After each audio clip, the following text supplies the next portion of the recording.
Father Brown. The innocence of Father Brown, the blue cross between the silver ribbon of morning and the green glittering ribbon of sea, the boat touched Harwich and let loose a swarm of folk like flies, among whom the man we must follow was by no means conspicuous, nor wished to be. There was nothing notable about him except a slight contrast between the holiday gaiety of his clothes and the official gravity of his face. His clothes included a slight pale grey jacket, a white waistcoat, and a silver straw hat with a grey-blue ribbon. His lean face was dark by contrast, and ended in a curt black beard that looked Spanish and suggested an Elizabethan ruff. He was smoking a cigarette with the seriousness of an idler. There was nothing about him to indicate the fact that the grey jacket covered a loaded revolver, that the white waistcoat covered a police card, or that the straw hat covered one of the most powerful intellects in Europe. For this was Valentin himself, the head of the Paris police and the most famous investigator of the world, and he was coming from Brussels to London to make the greatest arrest of the century. Flambeau was in England. The police of 3 countries had tracked the great criminal at last from Ghent to Brussels, from Brussels to the Hook of Holland, and it was conjectured that he would take some advantage of the unfamiliarity and confusion of the Eucharistic Congress then taking place in London. Probably he would travel as some minor clerk or secretary connected with it, but, of course, Valentin could not be certain. Nobody could be certain about Flambeau. It is many years now since this colossus of crime suddenly ceased keeping the world in a turmoil, and when he ceased, as they said, after the death of Roland, there was a great quiet upon the earth. But in his best days, I mean, of course, his worst, Flambeau was a figure as statuesque and international as the Kaiser. Almost every morning the daily paper announced that he had escaped the consequences of one extraordinary crime by committing another. He was a Gasconoff gigantic stature and bodily daring, and the wildest tales were told of his outbursts of athletic humour, how he turned the juge d'instruction upside down and stood him on his head to clear his mind, how he ran down the Rue de Rivoli with a policeman under each arm. It is due to him to say that his fantastic physical strength was generally employed in such bloodless, though undignified scenes. His real crimes were chiefly those of ingenious and wholesale robbery. But each of his thefts was almost a new sin, and would make a story by itself. It was he who ran the great Tyrolean Dairy Company in London, with no dairies, no cows, no carts, no milk, but with some 1,000 subscribers. These he served by the simple operation of moving the little milk can outside people's doors to the doors of his own customers. It was he who had kept up an unaccountable and close correspondence with a young lady whose whole letter bag was intercepted by the extraordinary trick of photographing his messages infinitesimally small upon the slides of a microscope. A sweeping simplicity, however, marked many of his experiments. It said that he once repainted all the numbers in a street in the dead of night merely to divert one traveller into a trap. It is quite certain that he invented a portable pillar box, which he put up at corners in quiet suburbs on the chance of strangers dropping postal orders into it. Lastly, he was known to be a startling acrobat. Despite his huge figure, he could leap like a grasshopper and melt into the treetops like a monkey. Hence the great Valentin, when he set out to find Flambeau, was perfectly aware that his adventures would not end when he had found him. But how was he to find him? On this the great Valentin's ideas were still in process of settlement. There was one thing which Flambeau, with all his dexterity of disguise, could not cover, and that was his singular height. If Valentin's quick eye had caught a tall apple woman, a tall grenadier, or even a tolerably tall duchess, he might have arrested them on the spot. But all along his train, there was nobody that could be a disguised flambeau, any more than a cat could be a disguised giraffe. About the people on the boat he had already satisfied himself, and the people picked up at Harwich or on the journey limited themselves with certainty to 6. There was a short railway official travelling up to the terminus, 3 fairly short. Market gardeners picked up 2 stations. Afterwards, one very short widow lady going up from a small Essex town, and a very short Roman Catholic priest going up from a small Essex village. When it came to the last case, Valentin gave it up and almost laughed. The little priest was so much the essence of those eastern flats. He had a face as round and dull as a Norfolk dumpling. He had eyes as empty as the North Sea. He had several brown paper parcels, which he was quite incapable of collecting. The Eucharistic Congress had doubtless sucked out of their local stagnation many such creatures, blind and helpless, like moles disinterred. Valentine was a skeptic in the severe style of France, and could have no love for priests, but he could have pity for them, and this one might have provoked pity in anybody. He had a large, shabby umbrella which constantly fell on the floor. He did not seem to know which was the right end of his return ticket. He explained with a moon-calf simplicity to everybody in the carriage that he had to be careful because he had something made of real silver with blue stones in one of his brown paper parcels. His quaint blending of Essex flatness with saintly simplicity continuously amused the Frenchman till the priest arrived, somehow, at Tottenham with all his parcels and came back for his umbrella. When he did the last, Valentine even had the good nature to warn him not to take care of the silver by telling everybody about it. But to whomever he talked, Valentine kept his eye open for someone else. He looked out steadily for anyone, rich or poor, male or female, who was well up to 6 feet, for Flambeau was 4 inches above it. He alighted at Liverpool Street, however, quite conscientiously secure that he had not missed the criminal so far. He then went to Scotland Yard to regularize his position and arrange for help in case of need. He then lit another cigarette and went for a long stroll in the streets of London. As he was walking in the streets and squares beyond Victoria, he paused suddenly and stood. It was a quaint, quiet square, very typical of London, full of an accidental stillness. The tall, flat houses round looked at once prosperous and uninhabited. The square of shrubbery in the centre looked as deserted as a green Pacific islet. One of the 4 sides was much higher than the rest, like a dais, and the line of this side was broken by one of London's admirable accidents, a restaurant that looked as if it had strayed from Soho. It was an unreasonably attractive object, with dwarf plants in pots and long striped blinds of lemon yellow and white. It stood specially high above the street, and in the usual patchwork way of London, a flight of steps from the street ran up to meet the front door, almost as a fire escape might run up to a first-floor window. Valentine stood and smoked in front of the yellow-white blinds and considered them long.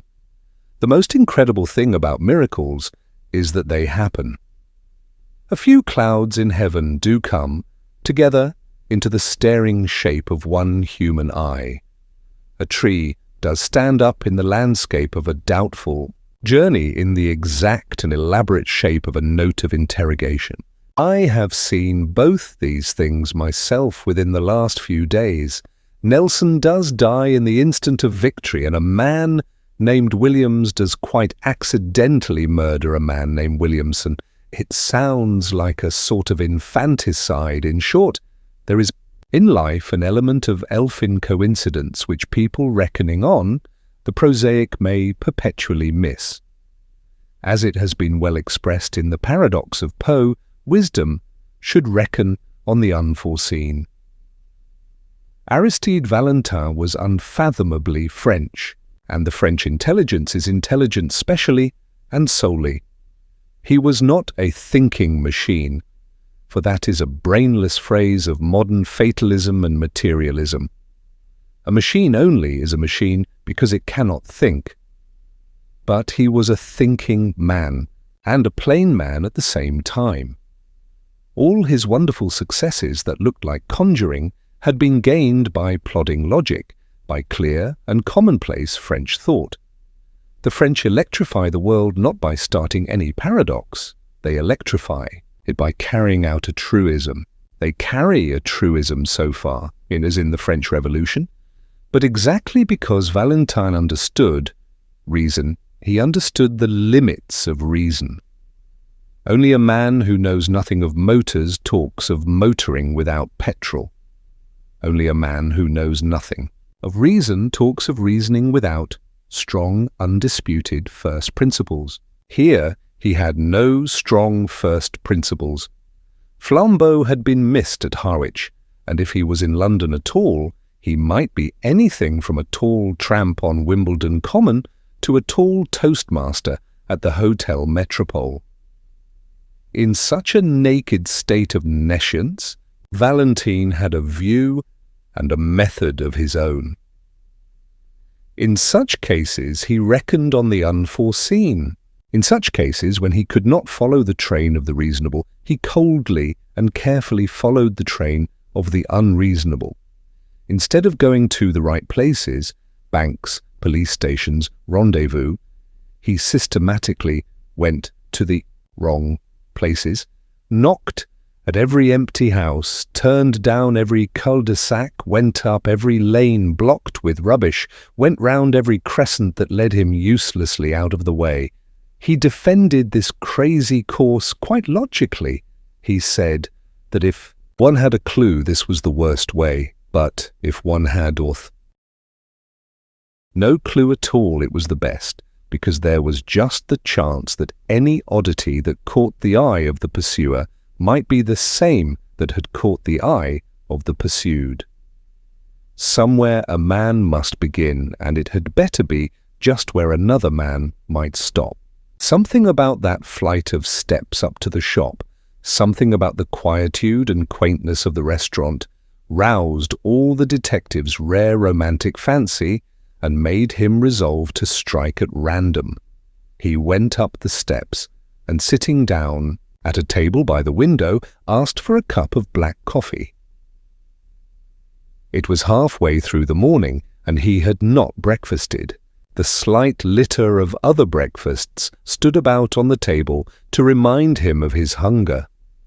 And adding a poached egg to his order, he proceeded musingly to shake some white sugar into his coffee, thinking all the time about Flambeau.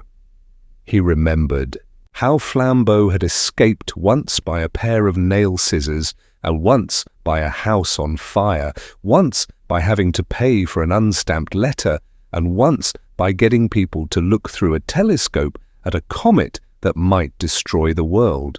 He thought his detective brain as good as the criminal's, which was true, but he fully realized the disadvantage. The criminal is the creative artist, the detective only the critic, he said, with a sour smile, and lifted his coffee cup to his lips slowly, and put it down very quickly. He had put salt in it. He looked at the vessel from which the silvery powder had come. It was certainly a sugar basin, as unmistakably meant for sugar as a champagne bottle for champagne. He wondered why they should keep salt in it. He looked to see if there were any more orthodox vessels. Yes. There were 2 salt cellars quite full. Perhaps there was some speciality in the condiment in the salt cellars. He tasted it. It was sugar. Then he looked round at the restaurant with a refreshed air of interest to see if there were any other traces of that singular artistic taste which puts the sugar in the salt cellars and the salt in the sugar basin, except for An odd splash of some dark fluid on one of the white-papered walls. The whole place appeared neat, cheerful, and ordinary. He rang the bell for the waiter. When that official hurried up, fuzzy-haired and somewhat blear-eyed at that early hour, the detective, who was not without an appreciation of the simpler forms of humour, asked him to taste the sugar and see if it was up to the high reputation of the hotel. The result was that the waiter yawned suddenly and woke up. "Do you play this delicate joke on your customers every morning?" inquired Valentin. "Does changing the salt and sugar never pall on you as a jest?" The waiter, when this irony grew clearer, stammeringly assured him that the establishment had certainly no such intention. It must be a most curious mistake. He picked up the sugar basin and looked at it. He picked up the salt cellar and looked. At that, his face growing more and more bewildered. At last he abruptly excused himself and, hurrying away, returned in a few seconds with the proprietor. The proprietor also examined the sugar basin and then the salt cellar. The proprietor also looked bewildered. Suddenly the waiter seemed to grow inarticulate with a rush of words. "I think," he stuttered eagerly, "I think it is those two clergymen." "What two clergymen?" "The two clergymen," said the waiter, "that threw soup at the wall." "Threw soup at the wall?" repeated Valentin, feeling sure this must be some singular Italian metaphor. "Yes, yes," said the attendant excitedly, and pointed at the dark splash on the white paper. Threw it over there on the wall. Valentine looked his query at the proprietor, who came to his rescue with fuller reports. "Yes, sir," he said. "It's quite true, though I don't suppose it has anything to do with the sugar and salt. Two clergymen came in and drank soup here very early, as soon as the shutters were taken down. They were both very quiet, respectable people. One of them paid the bill and went out. The other, who seemed a slower coach altogether, was some minutes longer getting his things together, but he went at last. Only the instant before he stepped into the street, he deliberately picked up his cup, which he had only half emptied, and threw the soup slap on the wall. I was in the back room myself, and so was the waiter, so I could only rush out in time to find the wall splashed and the shop empty. It don't do any particular damage, but it was confounded cheek, and I tried to catch the men in the street. They were too far off, though. I only noticed they went round the next corner into Carstairs Street." The detective was on his feet, hat settled and stick in hand. He had already decided that in the universal darkness of his mind he could only follow the first odd finger that pointed. And this finger was odd enough. Paying his bill and clashing the glass doors behind him, he was soon swinging round into the other street. It was fortunate that even in such fevered moments his eye was cool and quick. Something in a shop front went by him like a mere flash, yet he went back to look at it. The shop was a popular greengrocer and fruiterer's, an array of goods set out in the open air and plainly ticketed with their names and prices. In the two most prominent compartments were two heaps of oranges and of nuts, respectively. On the heap of nuts lay a scrap of cardboard, on which was written in bold blue chalk, "Best tangerine oranges, 2 a penny."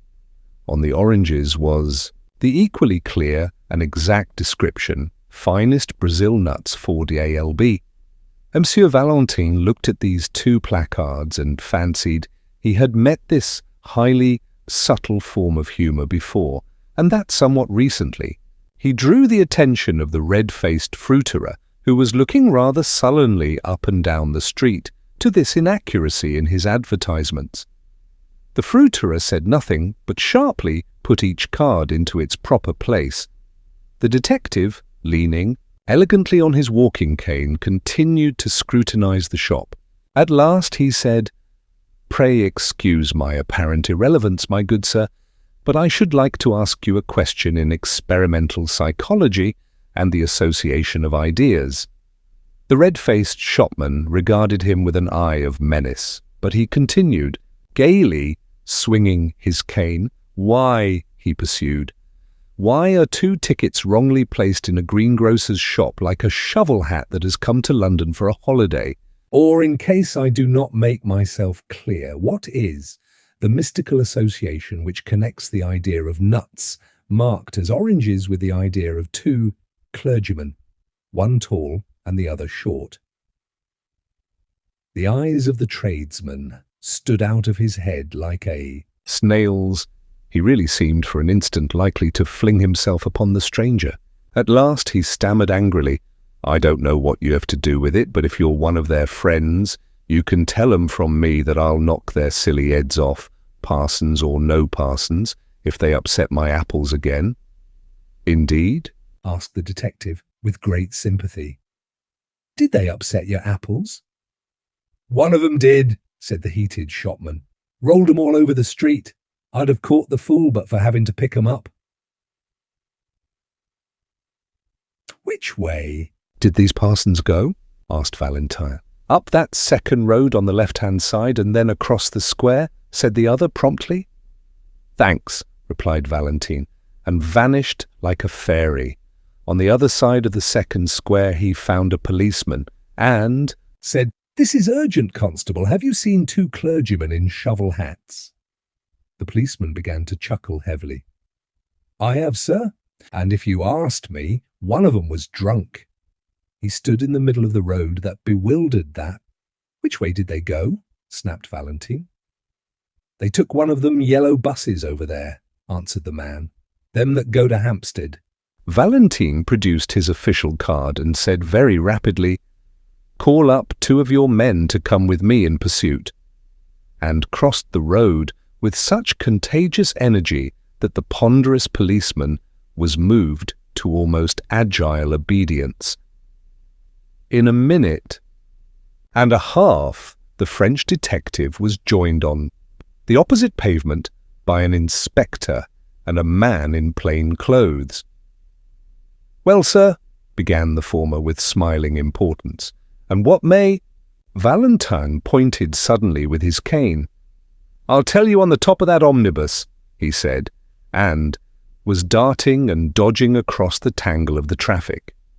When all 3 sank panting on the top seats of the yellow vehicle, the inspector said, "We could go 4 times as quick in a taxi." "Quite true," replied their leader placidly, "if we only had an idea of where we were going." "Well, where are you going?" asked the other, staring. Valentine smoked frowningly for a few seconds. Then, removing his cigarette, he said, "If you know what a man's doing, get in front of him. But if you want to guess what he's doing, keep behind him. Stray when he strays, stop when he stops, travel as slowly as he. Then you may see what he saw and may act as he acted. All we can do is to keep our eyes skinned for a queer thing." "What sort of queer thing do you mean?" asked the inspector. "Any sort of queer thing," answered Valentine, and relapsed into obstinate silence. The yellow omnibus crawled up the northern roads for what seemed like hours on end. The great detective would not explain further, and perhaps his assistants felt a silent and growing doubt of his errand.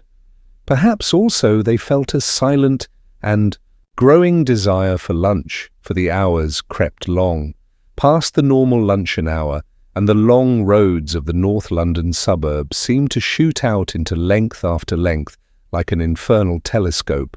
It was one of those journeys on which a man perpetually feels that now at last he must have come to the end of the universe, and then finds he has only come to the beginning of Tufnell Park. London died away in draggled taverns and dreary scrubs, and then was unaccountably born again in blazing high streets and blatant hotels. It was like passing through 13 separate vulgar cities, all just touching each other. But, though the winter twilight was already threatening the road ahead of them, the Parisian detective still sat silent and watchful, eyeing the frontage of the streets that slid by on either side. By the time they had left Camden Town behind, the policemen were nearly asleep. At least they gave something like a jump as Valentin leapt erect, struck a hand on each man's shoulder, and shouted the driver to stop. They tumbled down the steps into the road without realizing why they had been dislodged. When they looked round for enlightenment, they found Valentin triumphantly pointing his finger towards a window on the left side of the road. It was a large window forming part of the long facade of a gilt and palatial public house. It was the part reserved for respectable dining and labelled restaurant. This window, like all the rest along the frontage of the hotel, was of frosted and figured glass, but in the middle of it was a big black smash like a star in the ice. "Our cue at last," cried Valentin, waving his stick. "The place with the broken window." "What window? What cue?" asked his principal assistant. "Why, what proof is there that this has anything to do with them?" Valentin almost broke his bamboo stick with rage. "Proof!" he cried. "Good God, the man is looking for proof. Why, of course, the chances are 20 to 1 that it has nothing to do with them. But what else can we do? Don't you see? We must either follow one wild possibility or else go home to bed." He banged his way into the restaurant, followed by his companions, and they were soon seated at a late luncheon at a little table and looked at the star of smashed glass from the inside. Not that it was very informative to them even then. "Got your window broken, I see," said Valentin to the waiter as he paid the bill. "Yes, sir," answered the attendant, bending busily over the change, to which Valentin silently das an enormous tip. The waiter straightened himself with mild but unmistakable animation.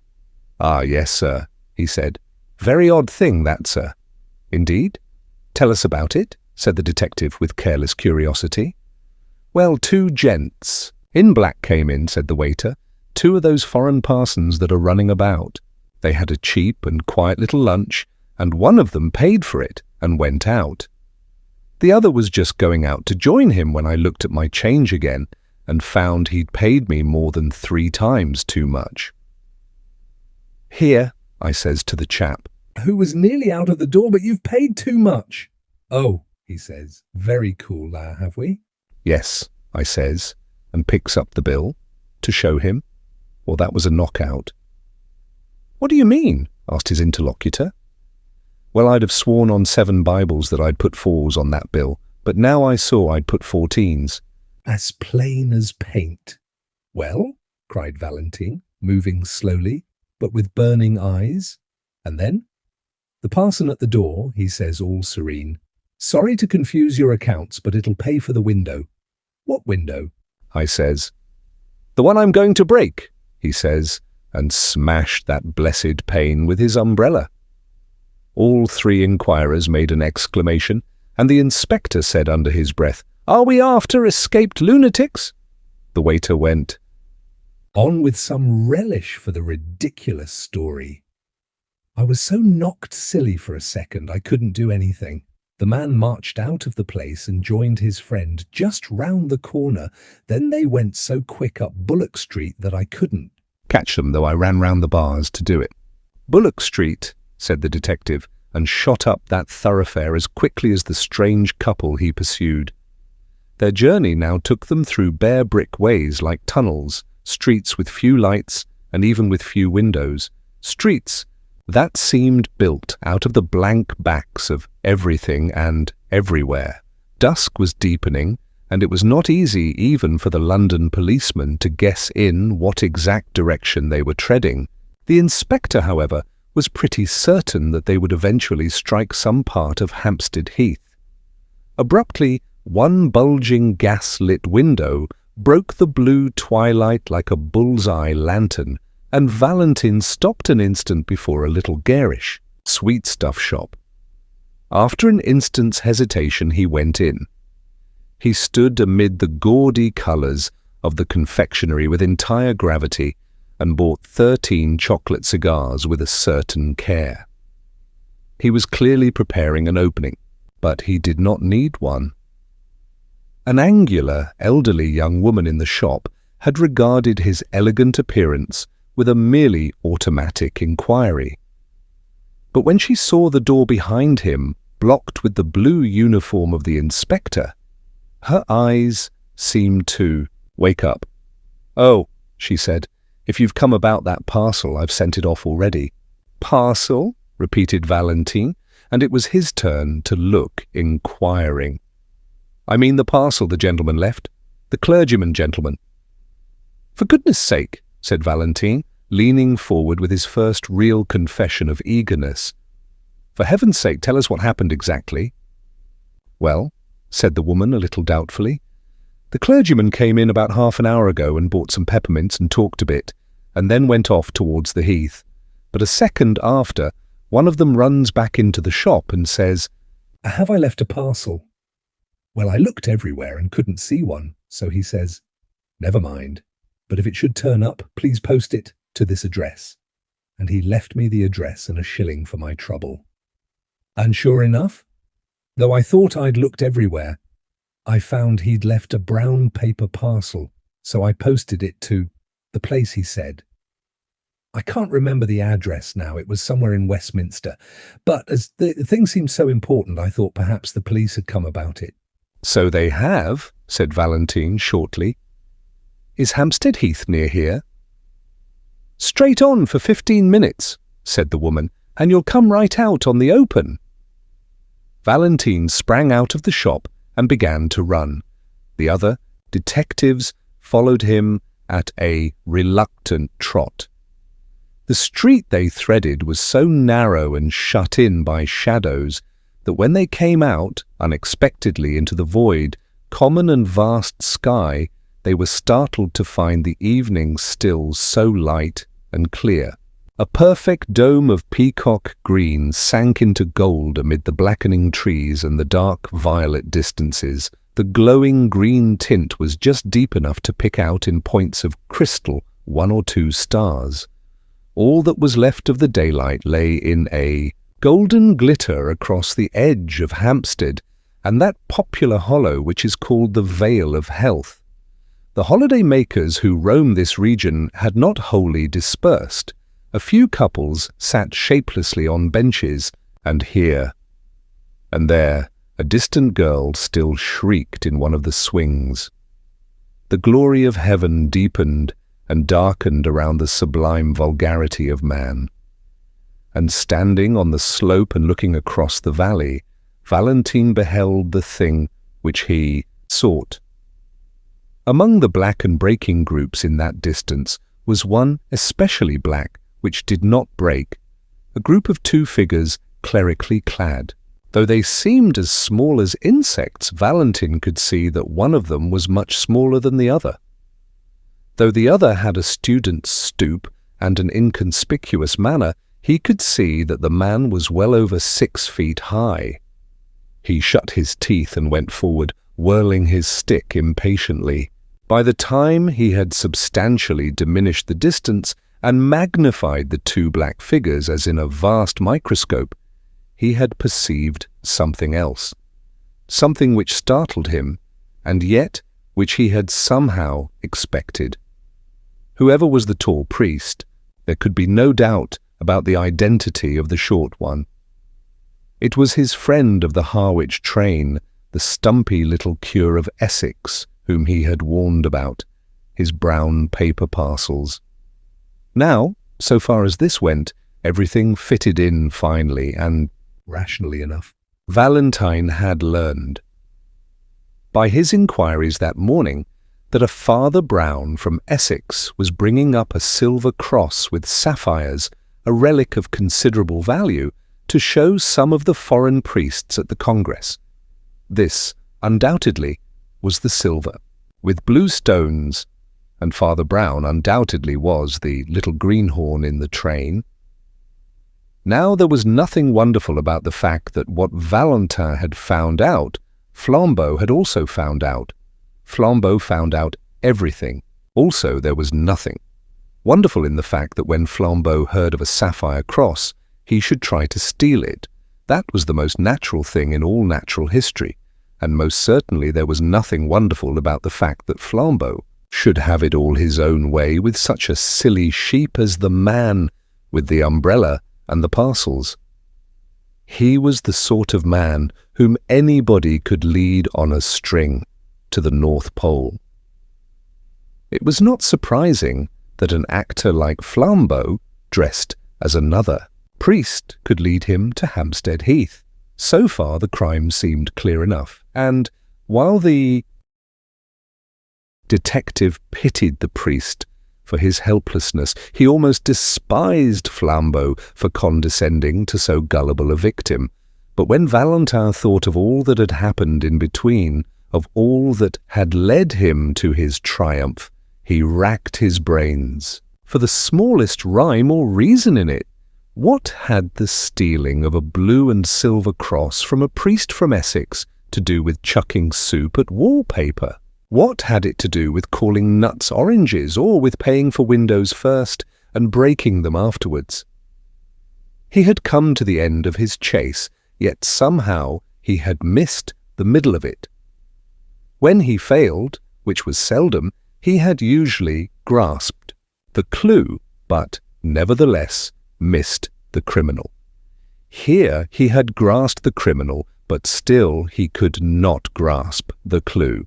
The two figures that they followed were crawling like black flies across the huge green contour of a hill. They were evidently sunk in conversation, and perhaps did not notice where they were going, but they were certainly going to the wilder and more silent heights of the heath. As their pursuers gained on them, the latter had to use the undignified attitudes of the deerstalker, to crouch behind clumps of trees, and even to crawl prostrate in deep grass.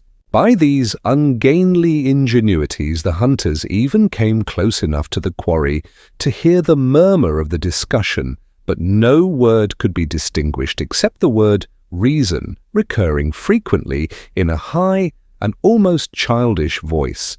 Once, over an abrupt dip of land and a dense tangle of thicket, the detectives actually lost the two figures they were following. They did not find the trail again for an agonizing 10 minutes, and then it led round the brow of a great dome of hill, overlooking an amphitheatre of rich and desolate sunset scenery. Under a tree in this commanding yet neglected spot was an old ramshackle wooden seat. On this seat sat the two priests, still in serious speech together. The gorgeous green and gold still clung to the darkening horizon, but the dome above was turning slowly from peacock green to peacock blue, and the stars detached themselves more and more like solid jewels. Mutely motioning to his followers, Valentine contrived to creep up behind the big branching tree, and, standing there in deathly silence, heard the words of the strange priests for the first time. After he had listened for a minute and a half, he was gripped by a devilish doubt. Perhaps he had dragged the two English policemen to the wastes of a nocturnal heath on an errand no saner than seeking figs on its thistles. For the two priests were talking exactly like priests, piously, with learning and leisure, about the most aerial enigmas of theology. The little Essex priest spoke the more simply, with his round face turned to the strengthening stars. The other talked with his head bowed, as if he were not even worthy to look at them. But no more innocently clerical conversation could have been heard in any white Italian cloister or black Spanish cathedral. The first he heard was the tale of one of Father Brown's sentences, which ended what they really meant in the Middle Ages by the heavens being incorruptible. The taller priest nodded his bowed head and said, "Ah, yes, these modern infidels appeal to their reason. But who can look at those millions of worlds and feel that there may well be wonderful universes above us where reason is utterly unreasonable?" "No," said the other priest. "Reason is always reasonable, even in the last limbo, in the lost borderland of things. I know that people charge the church with lowering reason, but it is just the other way. Alone on earth, the church makes reason really supreme. Alone on earth, the church affirms that God himself is bound by reason." The other priest raised his austere face to the spangled sky and said, "Yet who knows if in that infinite universe—" "Only infinite physically," said the little priest, turning sharply in his seat, "not infinite in the sense of escaping from the laws of truth." Valentine behind his tree was tearing his fingernails with silent fury.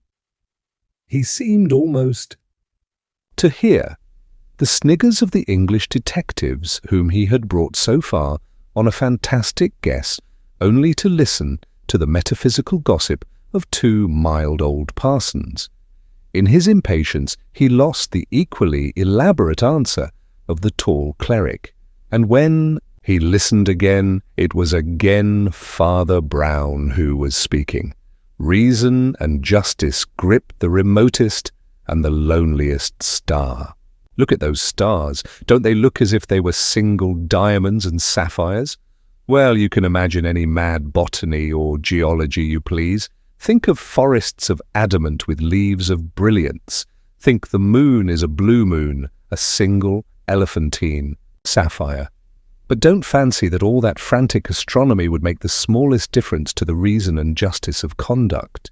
On plains of opal, under cliffs cut out of pearl, you would still find a notice board, "Thou shalt not steal." Valentine was just in the act of rising from his rigid and crouching attitude and creeping away as softly as might be, felled by the one great folly of his life. But something in the very silence of the tall priest made him stop until the latter spoke. When at last he did speak, he said simply, his head bowed and his hands on his knees, "Well, I think that other worlds may perhaps rise higher than our reason. The mystery of heaven is unfathomable, and I, for one, can only bow my head."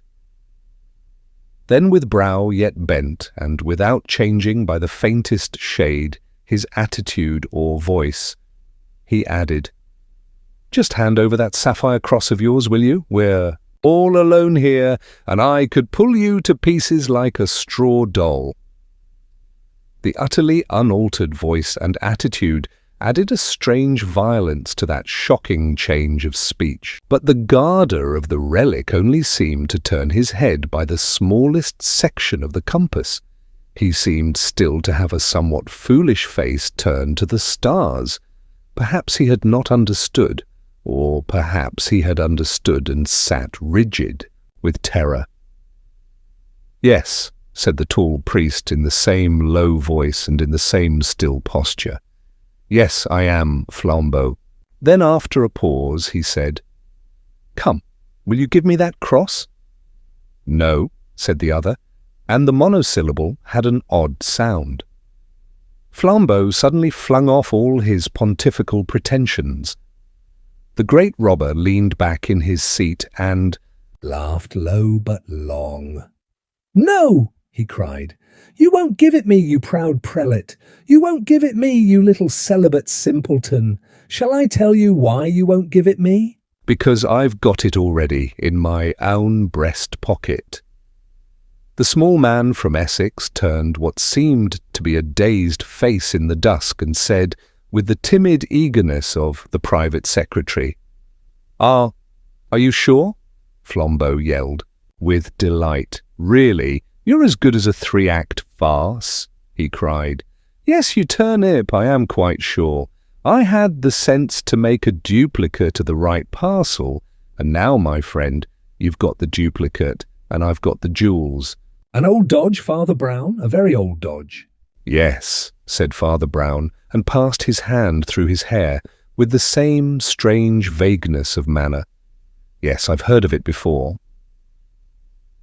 The colossus of crime leaned over to the little rustic priest with a sort of sudden interest. "You have heard of it?" he asked.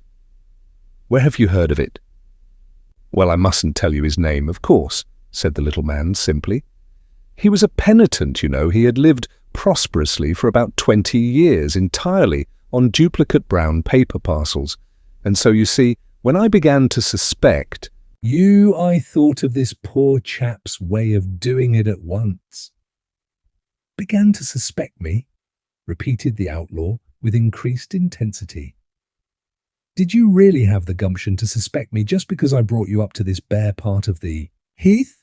"No, no," said Brown with an air of apology. "You see, I suspected you when we first met. It's that little bulge up the sleeve where you people have the spiked bracelet." "How in Tartarus!" cried Flambeau. "Did you ever hear—" "Of the spiked bracelet?" "Oh, one's little flock, you know," said Father Brown, arching his eyebrows rather blankly.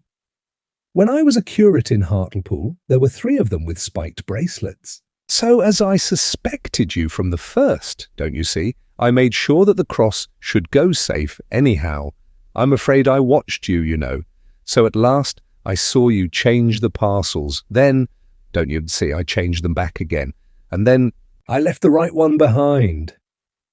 "Left it behind?" repeated Flambeau, and for the first time there was another note in his voice, beside his triumph.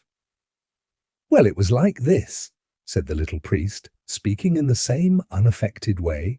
"I went back to that sweet shop and asked if I'd left a parcel, and gave them a particular address if it turned up. Well, I knew I hadn't, but when I went away again, I did.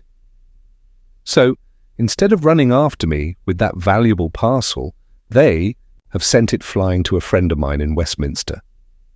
Then he added, rather sadly, "I learnt that too from a poor fellow in Hartlepool. He used to do it with handbags he stole at railway stations, but he's in a monastery now. Oh, one gets to know, you know," he added, rubbing his head again with the same sort of desperate apology. "We can't help being priests. People come and tell us these things." Flambeau tore a brown paper parcel out of his inner pocket and rent it in pieces. There was nothing but paper and sticks of lead inside it. He sprang to his feet with a gigantic gesture and cried,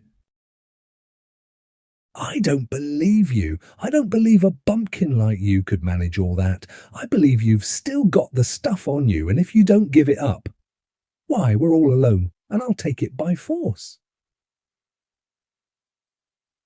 "No," said Father Brown simply, and stood up also. "You won't take it by force. First, because I really haven't still got it, and second, because we are not alone." Flambeau stopped in his stride forward. "Behind that tree," said Father Brown, pointing, "are 2 strong policemen and the greatest detective alive." "How did they come here, do you ask? Why, I brought them, of course. How did I do it? Why, I'll tell you if you like.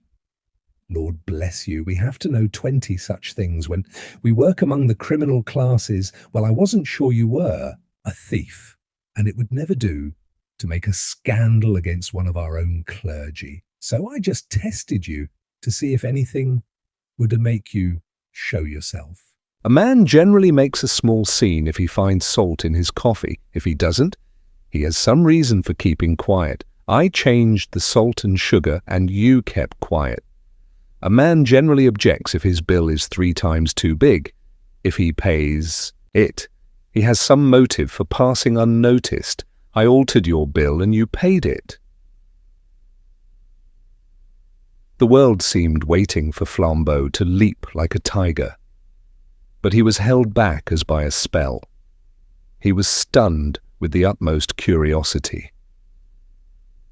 "Well, went on Father Brown with lumbering lucidity. As you wouldn't leave any tracks for the police, of course somebody had to. At every place we went to, I took care to do something that would get us talked about for the rest of the day. I didn't do much harm, a splashed wall, spilt apples, a broken window, but I saved the cross as the cross will always be saved. It is at Westminster by now. I rather wonder you didn't stop it with the donkey's whistle. With the what? Asked Flambeau. I'm glad you've never heard of it, said the priest, making a face. It's a foul thing. I'm sure you're too good a man for a whistler. I couldn't have counted it even with the spots myself. I'm not strong enough in the legs. What on earth are you talking about? Asked the other. Well, I did think you'd know the spots, said Father Brown, agreeably surprised. Oh, you can't have gone so very wrong yet. How? In blazes, do you know all these horrors? Cried Flambeau. The shadow of a smile crossed the round, simple face of his clerical opponent. Oh, by being a celibate simpleton, I suppose, he said.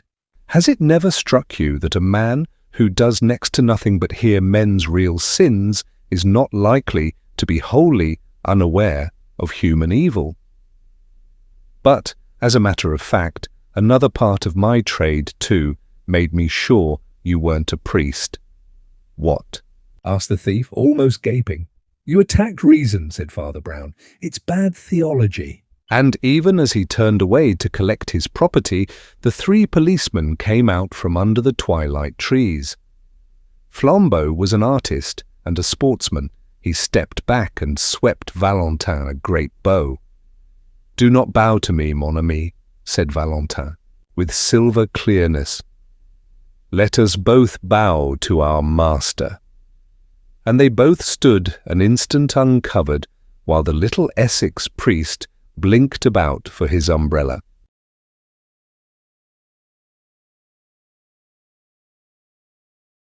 The secret garden Aristide Valentine, chief of the Paris police, was late for his dinner, and some of his guests began to arrive before him.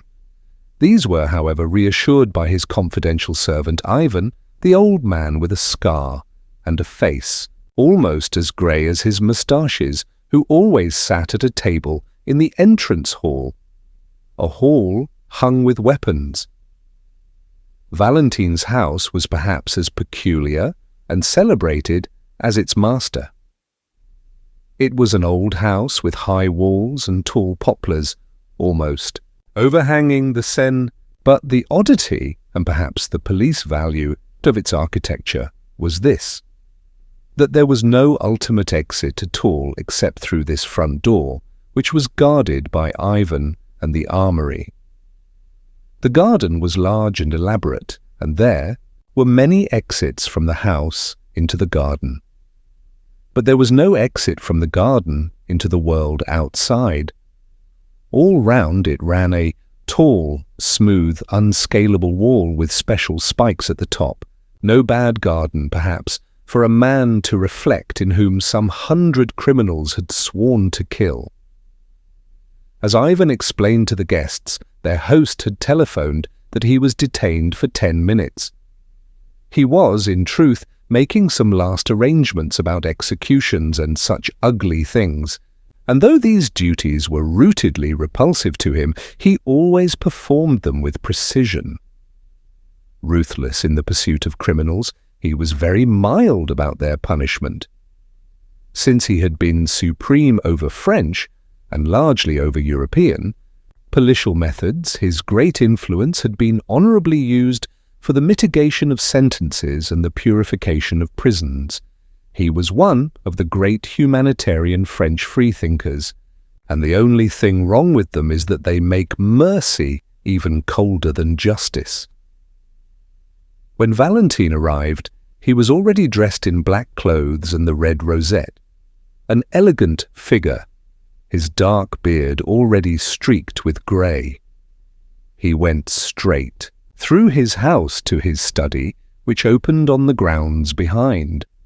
The garden door of it was open, and after he had carefully locked his box in its official place, He stood for a few seconds at the open door, looking out upon the garden. A sharp moon was fighting with the flying rags and tatters of a storm, and Valentine regarded it with a wistfulness unusual in such scientific natures as his. Perhaps such scientific natures have some psychic prevision of the most tremendous problem of their lives. From any such occult mood, at least, he quickly recovered, for he knew he was late and that his guests had already begun to arrive. A glance at his drawing room when he entered it was enough to make certain that his principal guest was not there, at any rate. He saw all the other pillars of the little party.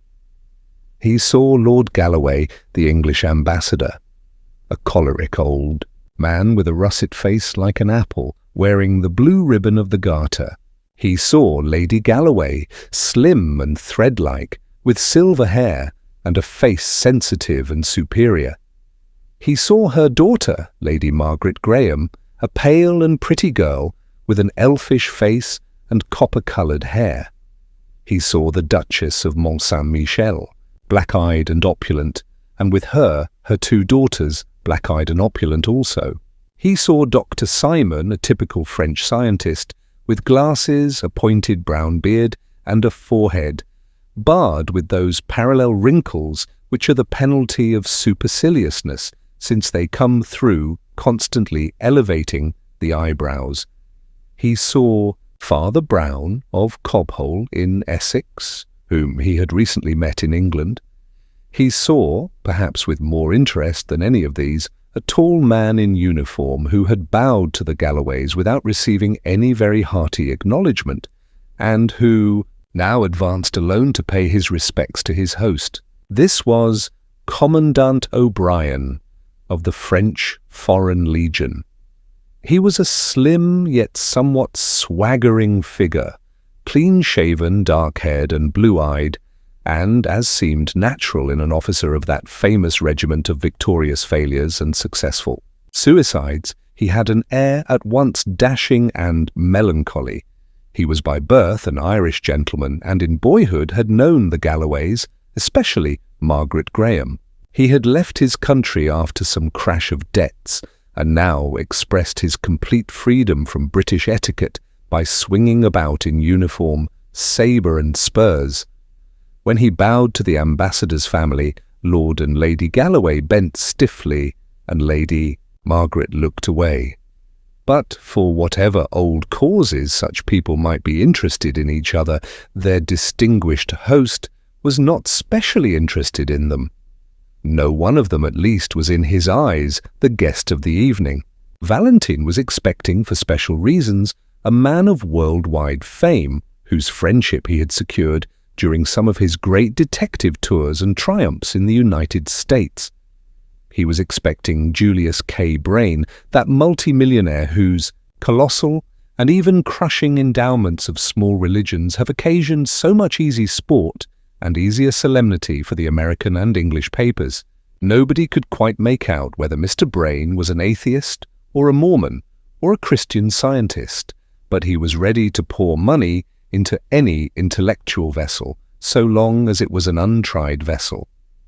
One of his hobbies was to wait for the American Shakespeare, a hobby more patient than angling. He admired Walt Whitman, but thought that Luke P. Tanner of Paris Pays was more progressive than Whitman any day. He liked anything that he thought progressive. He thought Valentine progressive, thereby doing him a grave injustice. The solid appearance of Julius K. Brain in the room was as decisive as a dinner bell. He had this great quality, which very few of us can claim, that his presence was as big as his absence. He was a huge fellow, as fat as he was tall, clad in complete evening black without so much relief as a watch chain or a ring. His hair was white and well brushed back like a German's. His face was red, fierce and cherubic, with one dark tuft under the lower lip that threw up that otherwise infantile visage with an effect theatrical and even Mephistophelian. Not long, however, Did that salon merely stare at the celebrated American? His lateness had already become a domestic problem, and he was sent with all speed into the dining room with Lady Galloway on his arm. Except on one point, the Galloways were genial and casual enough. So long as Lady Margaret did not take the arm of that adventurer O'Brien, her father was quite satisfied, and she had not done. So she had decorously gone in with Dr. Simon. Nevertheless, old Lord Galloway was restless and almost rude. He was diplomatic enough during dinner, but when, over the cigars, 3 of the younger men, Simon the doctor, Brown the priest, and the detrimental O'Brien, the exile in a foreign uniform, all melted away to mix with the ladies or smoke in the conservatory, then the English diplomatist grew very undiplomatic indeed.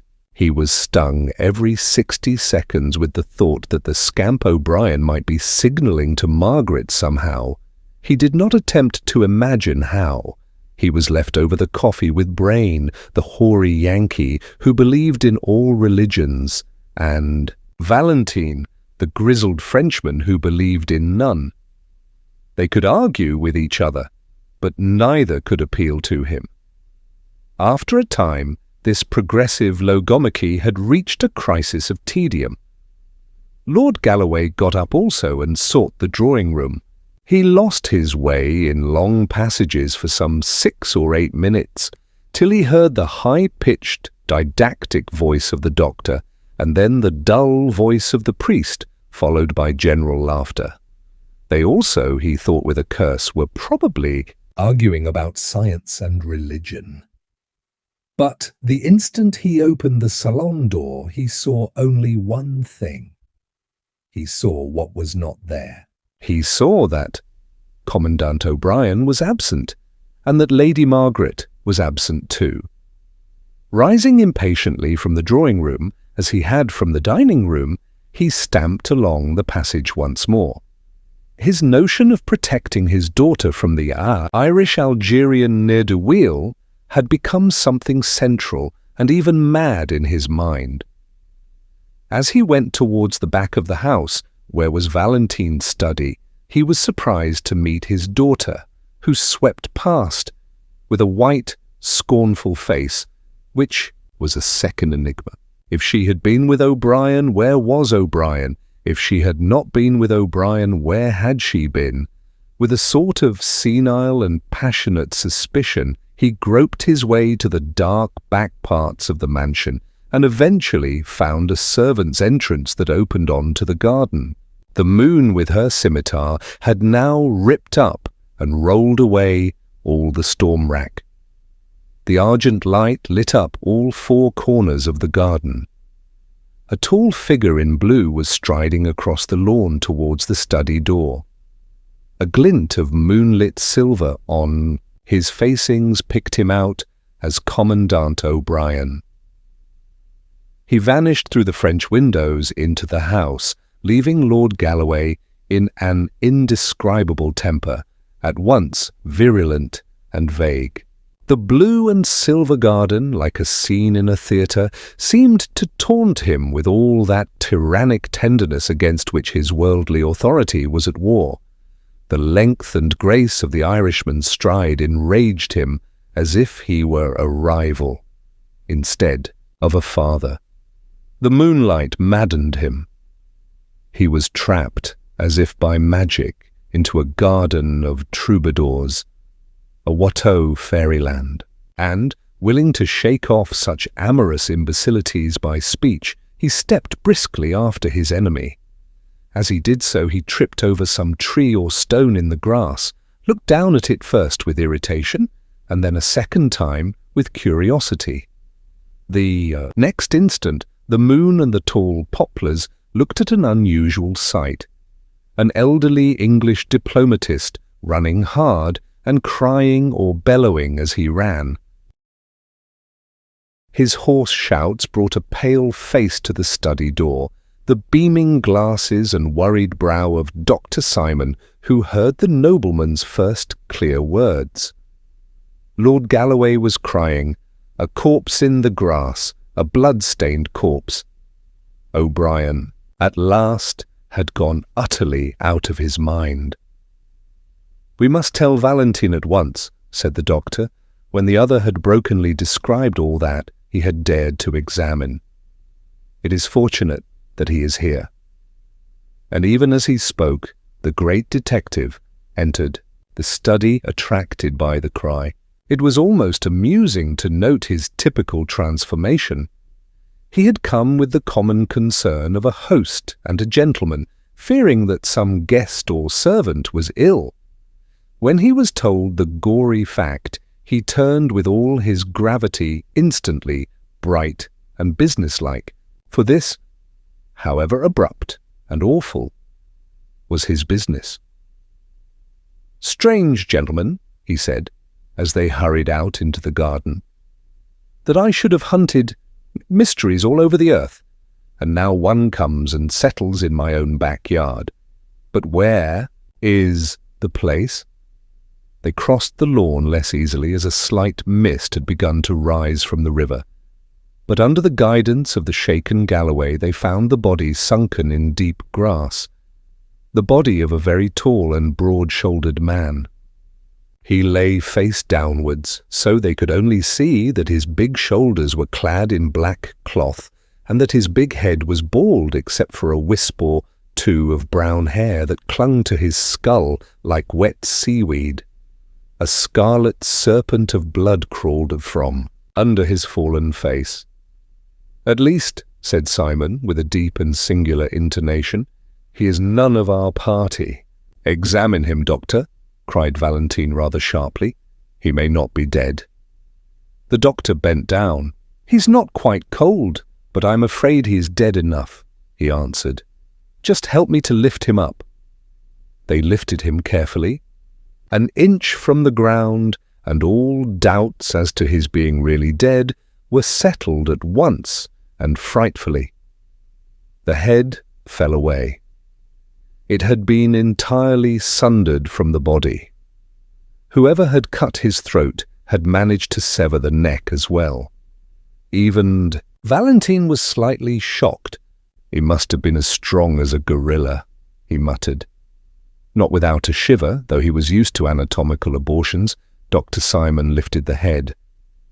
It was slightly slashed about the neck and jaw, but the face was substantially unhurt.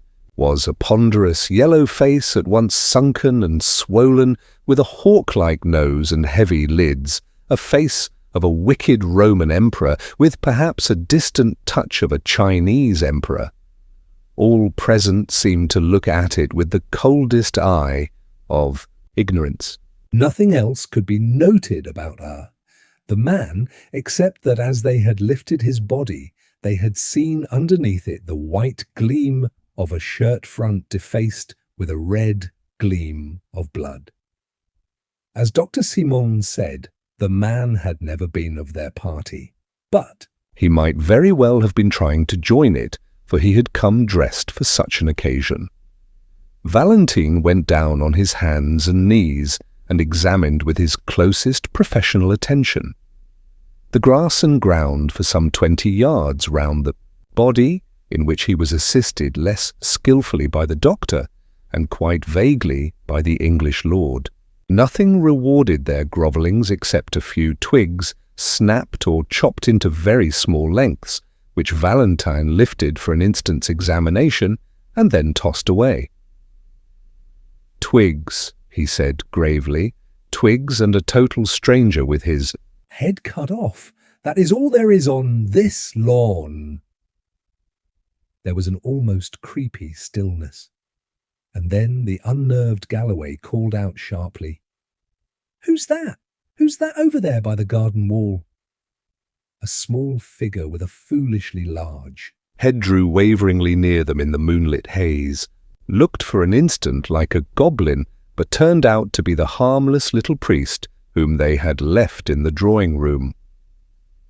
"I say," he said meekly, "there are no gates to this garden, do you know?" Valentine's black brows had come together somewhat crossly, as they did on principle at the sight of the cassock, But he was far too just a man to deny the relevance of the remark. "You are right," he said. "Before we find out how he came to be killed, we may have to find out how he came to be here.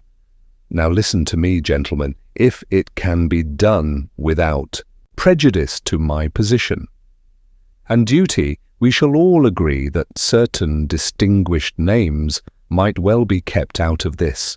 There are ladies, gentlemen, and there is a foreign ambassador.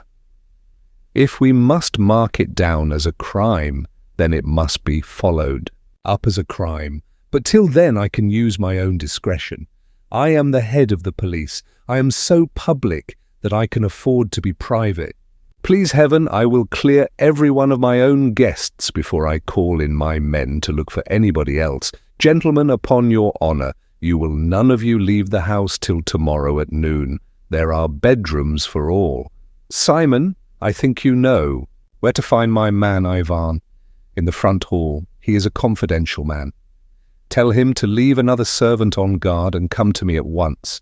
Lord Galloway, you are certainly the best person to tell the ladies what has happened and prevent a panic. They also must stay. Father Brown and I will remain with the body." When this spirit of the captain spoke in Valentine, he was obeyed, like a bugle. Dr. Simon went through to the armoury and routed out Ivan, the public detective's private detective. Galloway went to the drawing-room and told the terrible news tactfully enough, so that by the time the company assembled there, the ladies were already startled and already soothed.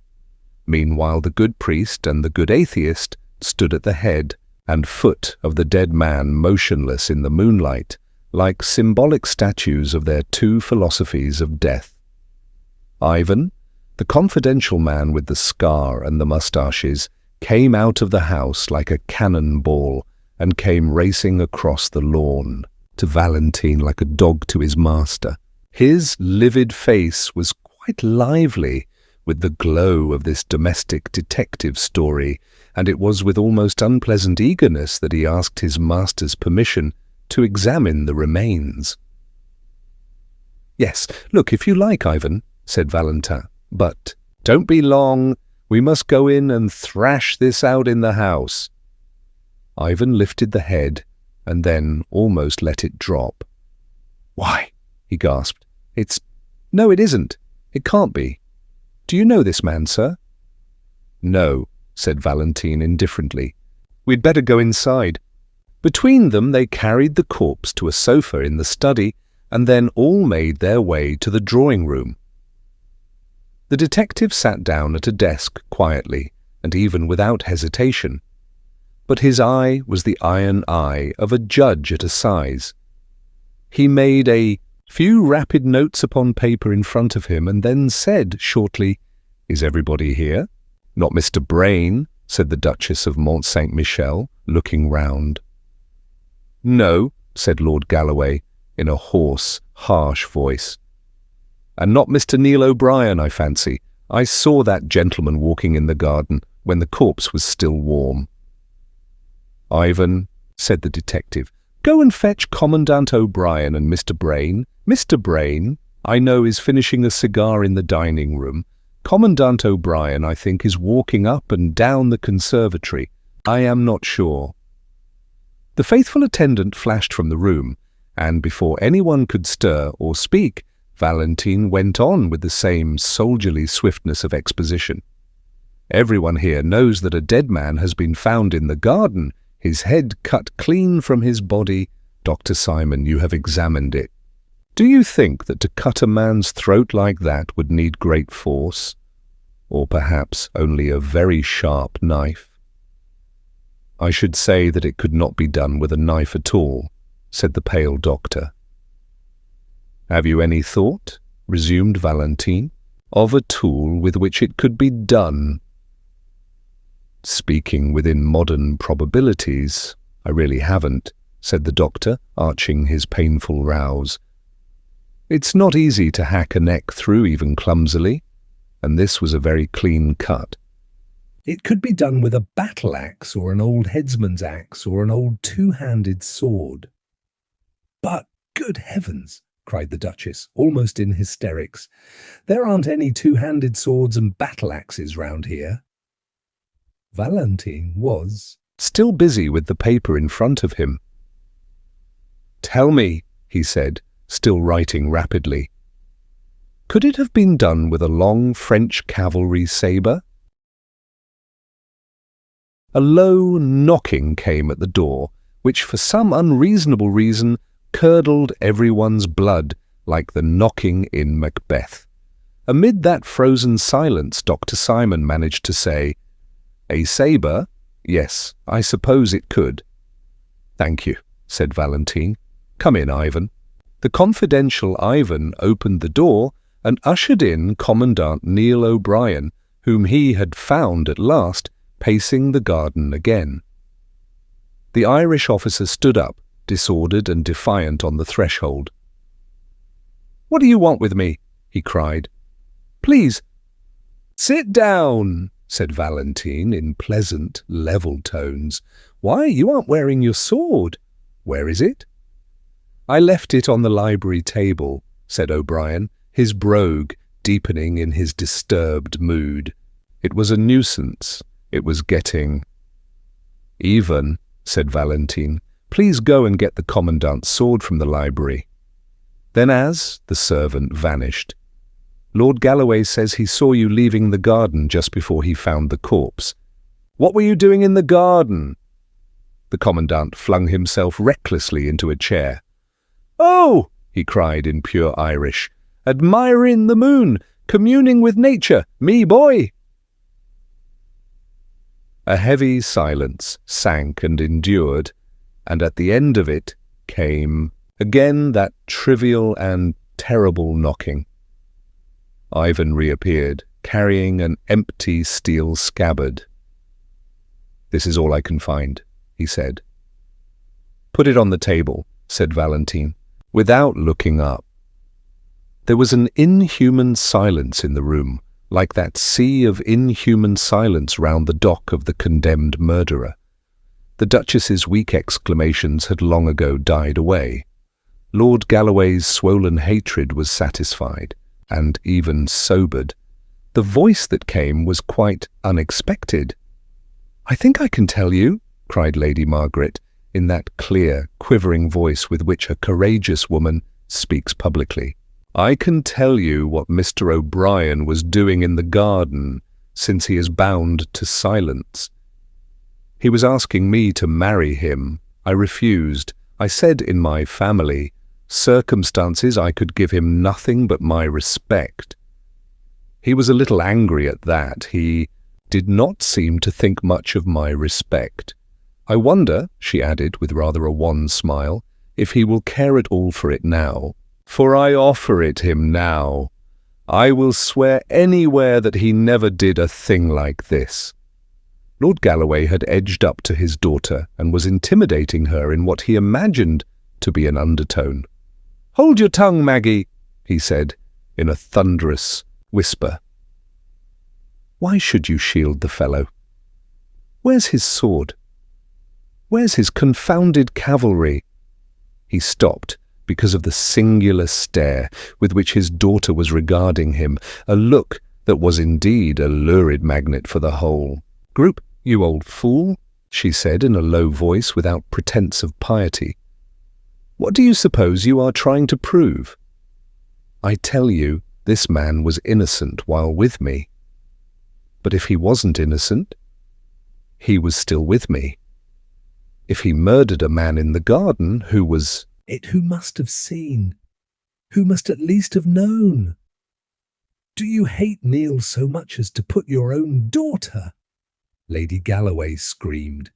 Everyone else sat tingling at the touch of those satanic tragedies that have been between lovers before. Now they saw the proud white face of the Scotch aristocrat, and her lover, the Irish adventurer, like old portraits in a dark house.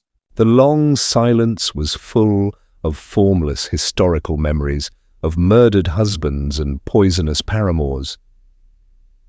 In the centre of this morbid silence, an innocent voice said, "Was it a very long cigar?"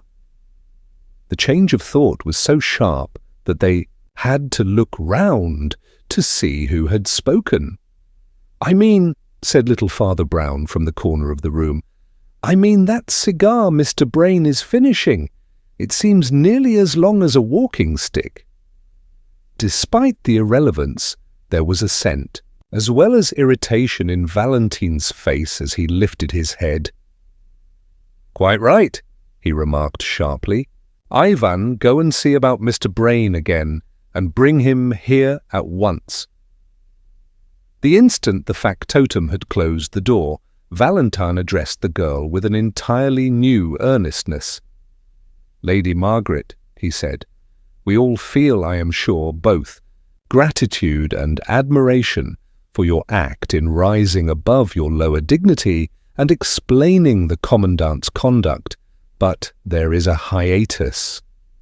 Still, Lord Galloway, I understand, met you passing from the study to the drawing-room, and it was only some minutes afterwards that he found the garden and the Commandant still walking there."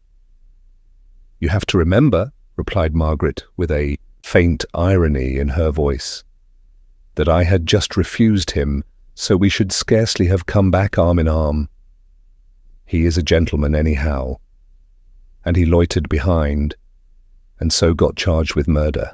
"In those few moments," said Valentine gravely, "he might really—" The knock came again, and Ivan put in his scarred face.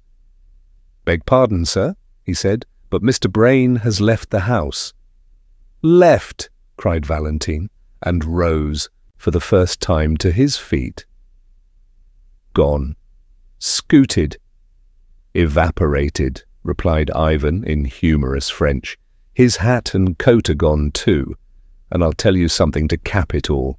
I ran outside the house to find any traces of him, and I found one." "And a big trace too? What do you mean?" asked Valentine.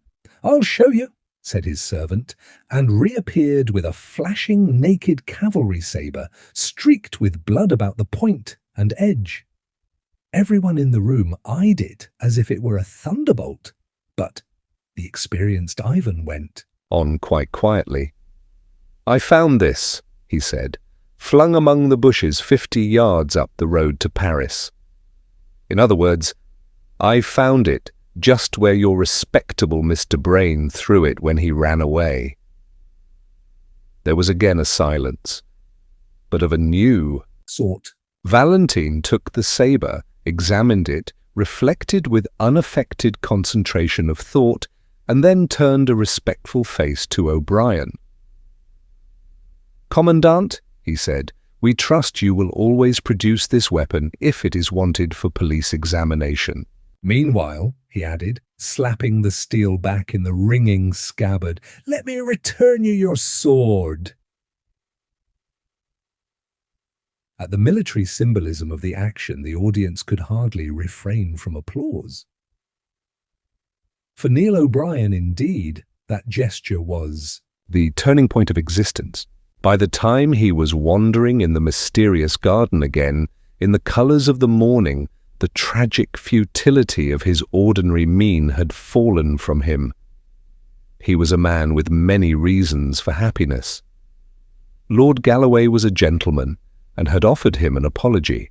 Lady Margaret was something better than a lady, a woman at least, and had perhaps given him something better than an apology as they drifted among the old flower-beds before breakfast. The whole company was more light-hearted and humane, for though the riddle of the death remained, the load of suspicion was lifted off them all and sent flying off to Paris with the strange millionaire, a man they hardly knew. The devil was cast out of the house. He had cast himself out. Still, the riddle remained. And when O'Brien threw himself on a garden seat beside Dr. Simon, that keenly scientific person at once resumed it. He did not get much talk out of O'Brien, whose thoughts were on pleasanter things. "I can't say it interests me much," said the Irishman frankly, especially as it seems pretty plain. Now, apparently Brain hated this stranger for some reason, lured him into the garden and killed him with my sword. Then he fled to the city, tossing the sword away as he went. By the way, Ivan tells me the dead man had a Yankee dollar in his pocket, so he was a countryman of Brain's, and that seems to clinch it. I don't see any difficulties about the business. There are 5 colossal difficulties, said the doctor quietly. Like high walls within walls. Don't mistake me. I don't doubt that Brain did it. His flight, I fancy, proves that. But as to how he did it. First difficulty. Why should a man kill another man with a great hulking sabre when he can almost kill him with a pocket knife and put it back in his pocket? Second difficulty. Why was there no noise or outcry? Does a man commonly see another come up waving a scimitar and offer no remarks? Third difficulty. A servant watched the front door all the evening and a rat cannot get into Valentine's garden anywhere. How did the dead man get into the garden? Fourth difficulty. Given the same conditions, how did Brain get out of the garden? And the fifth, said Neil, with eyes fixed on the English priest who was coming slowly up the path. Is a trifle, I suppose, said the doctor, but I think an odd one. When I first saw how the head had been slashed, I supposed the assassin had struck more than once.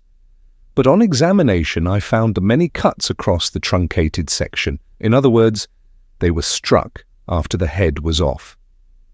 Did Brain hate his foe so fiendishly that he stood sabring his body in the moonlight? Horrible, said O'Brien, and shuddered. The little priest, Brown, had arrived while they were talking and had waited with characteristic shyness till they had finished. Then he said awkwardly, I say I'm sorry to interrupt, but I was sent to tell you the news. News? Repeated Simon, and stared at him rather painfully through his glasses. Yes, I'm sorry, said Father Brown mildly. There's been another murder, you know. Both men on the seat sprang up, leaving it rocking. And what stranger? Still, continued the priest, with his dull eye on the rhododendrons, it's the same disgusting sort. It's another beheading. They found the second head actually bleeding into the river a few yards along Brain's Road to Paris. So they suppose that he... Great heaven, cried O'Brien. Is Brain a monomaniac? There are American vendettas, said the priest impassively. Then he added, they want you to come to the library and see it. Commandant O'Brien followed the others towards the inquest, feeling decidedly sick. As a soldier, he loathed all this secretive carnage. Where were these extravagant amputations going to stop? First one head was hacked off, and then another. In this case, he told himself bitterly, it was not true that 2 heads were better than 1. As he crossed the study, he almost staggered at a shocking coincidence. Upon Valentine's table lay the coloured picture of yet a 3rd bleeding head, and it was the head of Valentine himself. A second glance showed him it was only a nationalist paper called The Guillotine, which every week showed one of its political opponents with rolling eyes and writhing features just after execution. For Valentine was an anti-clerical of some note. But O'Brien was an Irishman with a kind of chastity even in his sins, and his gorge rose against that great brutality of the intellect which belongs only to France. He felt Paris as a whole, from the grotesques on the Gothic churches to the gross caricatures in the newspapers.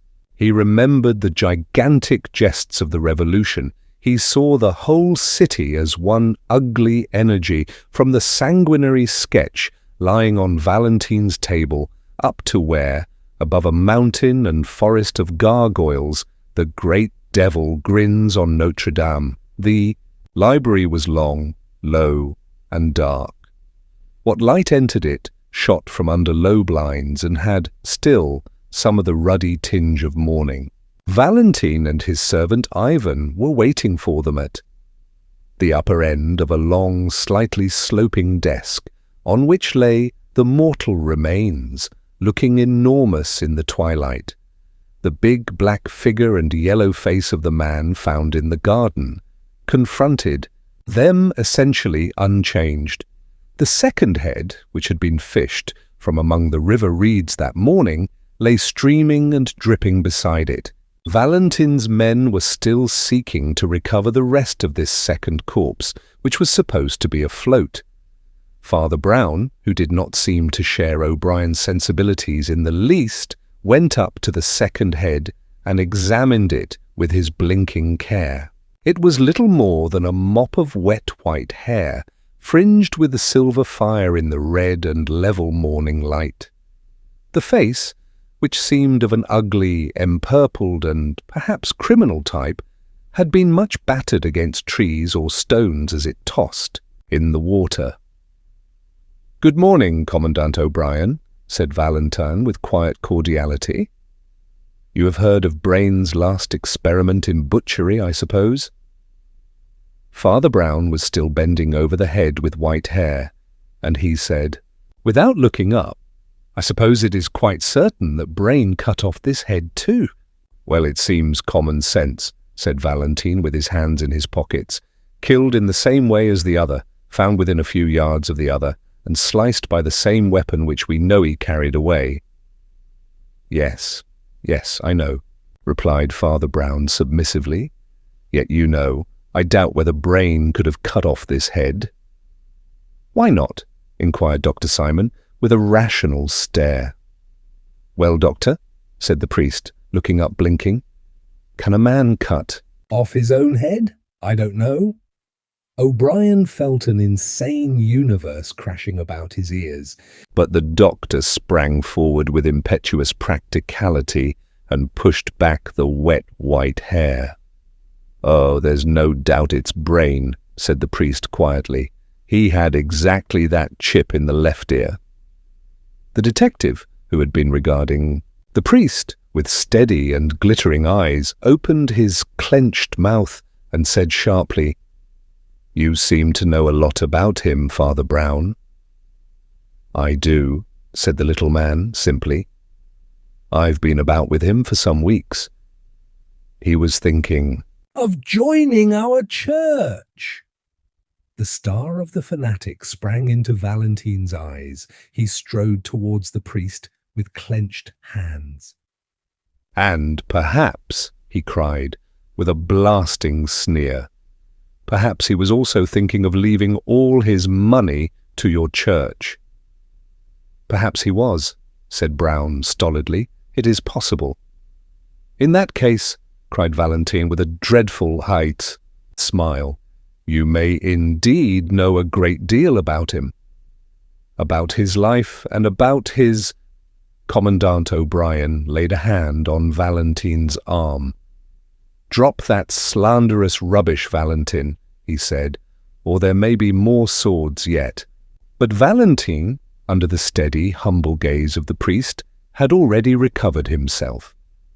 "Well," he said shortly, "people's private opinions can wait.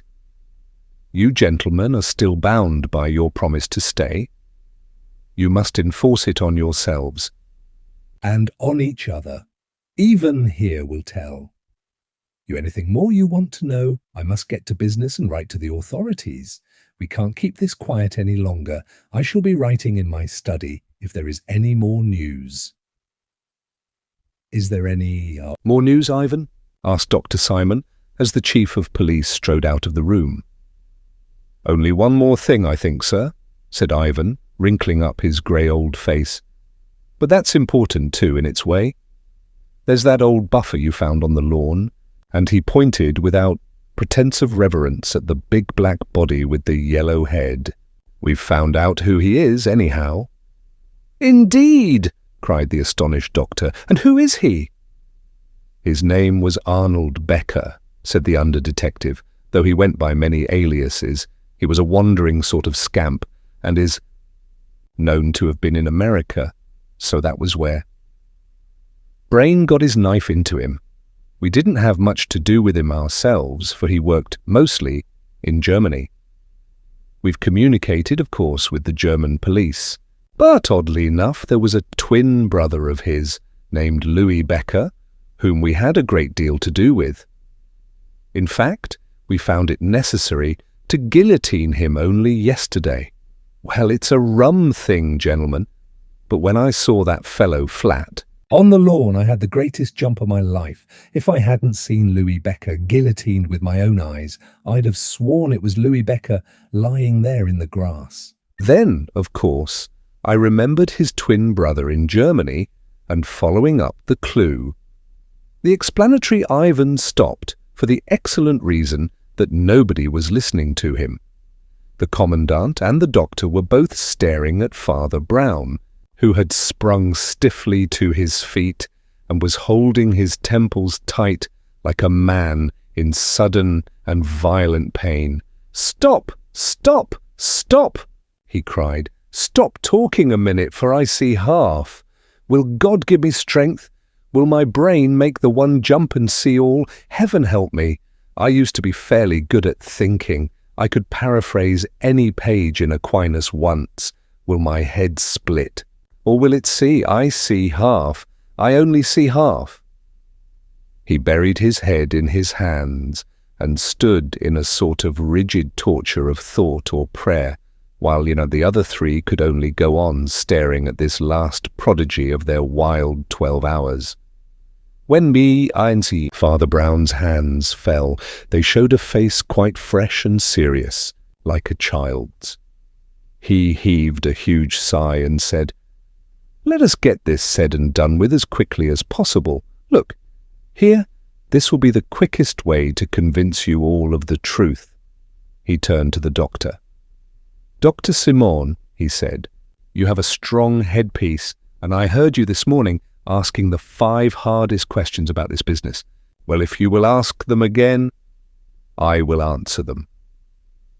Siemens' pince-nez dropped from his nose in his doubt and wonder, but he answered at once. "Well, the first question, is why a man should kill another with a clumsy sabre at all, when a man can kill with a bodkin." "A man cannot behead with a bodkin," said Brown calmly, "and for this murder beheading was absolutely necessary." "Why?" asked O'Brien with interest. "And the next question?" asked Father Brown. "Well, why didn't the man cry out or anything?" asked the doctor. "Sabres in gardens are certainly unusual."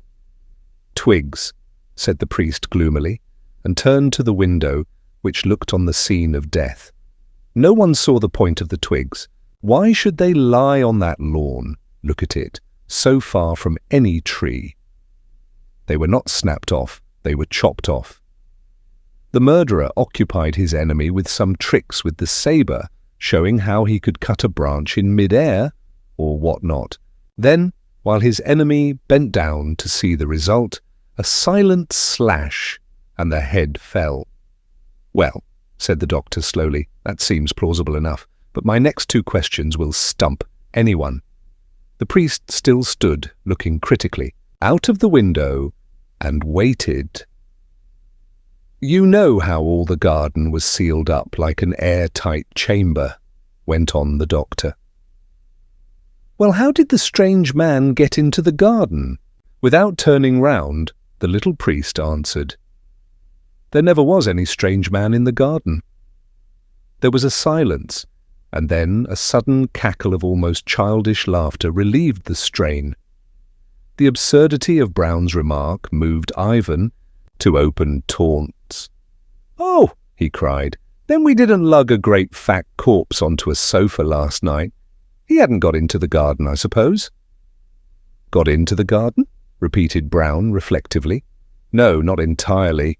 Hang it." "All?" cried Simon. "A man gets into a garden or he doesn't."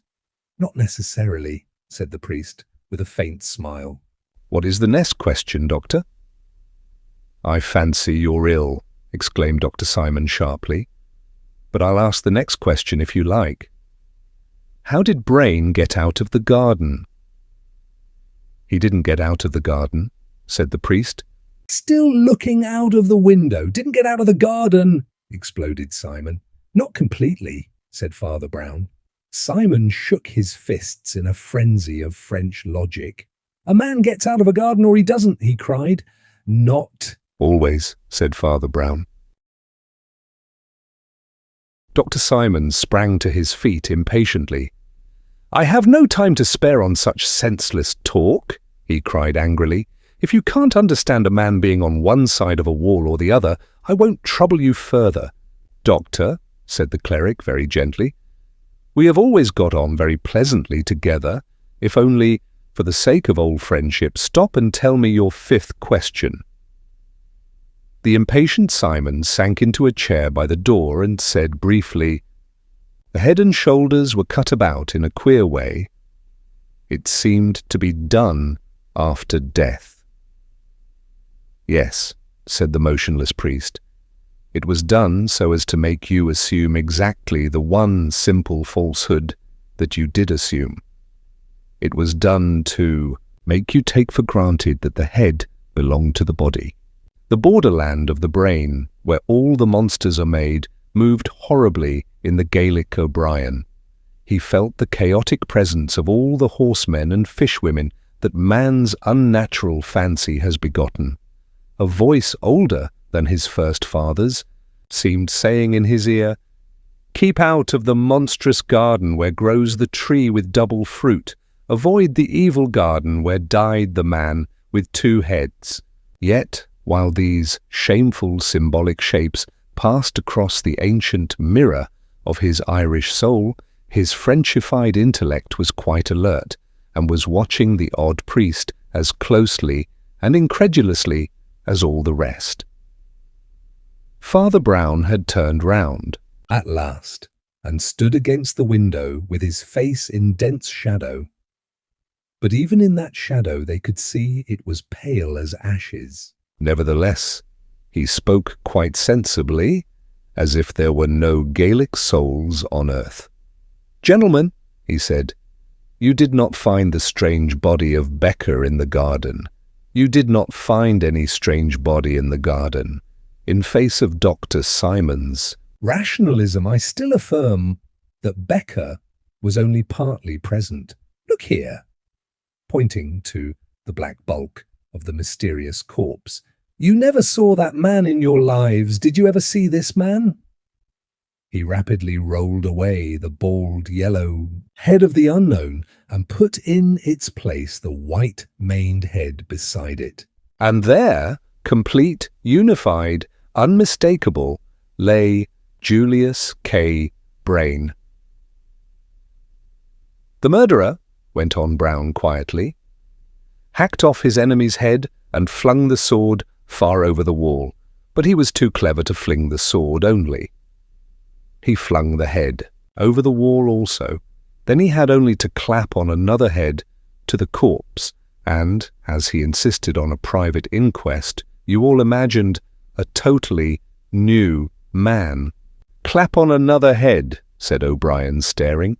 What other head? Heads don't grow on garden bushes, do they? No, said Father Brown huskily, and looking at his boots. There is only one place where they grow. They grow in the basket of the guillotine, beside which the chief of police, Aristide Valentin, was standing not an hour before the murder. Oh, my friends, hear me a minute more before you tear me in pieces. Valentin is an honest man if, being mad for an arguable cause is honesty. But did you never see in that cold, grey eye of his that he is mad? He would do anything, to break what he calls the superstition of the cross. He has fought for it and starved for it, and now he has murdered for it. Brain's crazy millions had hitherto been scattered among so many sects that they did little to alter the balance of things. But Valentine heard a whisper that Brain, like so many scatterbrained skeptics, was drifting to us. And that was quite a different thing. Brain would pour supplies into the impoverished and pugnacious Church of France. He would support 6 nationalist newspapers like The Guillotine. The battle was already balanced on a point, and the fanatic took flame at the risk. He resolved to destroy the millionaire, and he did it as one would expect the greatest of detectives to commit his only crime. He abstracted the severed head of Becker on some criminological excuse and took it home in his official box. He had that last argument with Brain that Lord Galloway did not hear the end of. That failing, he led him out into the sealed garden, talked about swordsmanship, used twigs and a sabre for illustration, and Ivan of the Scar sprang up. "You lunatic," he yelled. "You'll go to my master now if I take you. Why, I was going there," said Brown heavily. I must ask him to confess and all that. Driving the unhappy Brown before them like a hostage or sacrifice, they rushed together into the sudden stillness of Valentine's study. The great detective sat at his desk, apparently too occupied to hear their turbulent entrance. They paused a moment, and then something in the look of that upright and elegant back made the doctor run forward suddenly. A touch and a glance showed him that there was a small box of pills at Valentine's elbow, and that Valentine was dead in his chair. And on the blind face of the suicide was more than the pride of Cato.